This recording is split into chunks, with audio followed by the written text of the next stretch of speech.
দেখুন, ধৈর্য ধরাই আসলে সবচেয়ে গুরুত্বপূর্ণ। আর এত বছর আমরা ধৈর্য ধরেই আছি, তাই আজও আমরা মিস্টার অ্যাশের সঙ্গে যুক্ত আছি। ভিক্টরি উইথ অ্যাশের জন্য আমরা সবাই প্রস্তুত আছি। শুধু অপেক্ষা রেফারেল কোড যেন তাড়াতাড়ি আসে আর আমরা সবাই একসাথে কাজ শুরু করতে পারি।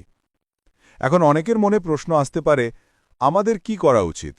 বলা হয়েছে ৬০ জনকে রেফারেল কোড দেওয়া হবে, কিন্তু হতে পারে সেই সংখ্যা কিছুটা বাড়বে বা কমবে। কেউ হয়তো ভাববেন, এই মানুষটা কেন পেল, ওর তো পাওয়া উচিতই না। আবার কেউ ভাববেন, এই মানুষটার তো পাওয়া উচিত ছিল, অথচ সে পেল না।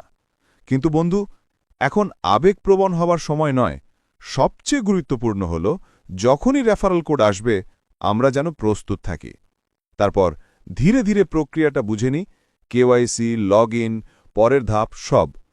আজ ২৭ অক্টোবর, আর বলা হয়েছে এই মাসেই লঞ্চ হবে। মানে আজ থেকেই ৩১ তারিখ পর্যন্ত যে কোনো দিন যে কোনো মুহূর্তে আপডেট আসতে পারে। হতে পারে ১ ঘন্টার মধ্যেই, অথবা কাল, কিংবা ৩ দিন পর। কিন্তু যারা সত্যিকারে এগিয়ে যেতে চায় তারা ভিক্টরি উইথ অ্যাশের সঙ্গে থাকবেই। যাদের এখনো সন্দেহ আছে তারা হয়তো পিছিয়ে পড়বে। আমাদের সামনে এখন দুটো পথ, একটা ইতিবাচক আর একটা নেতিবাচক।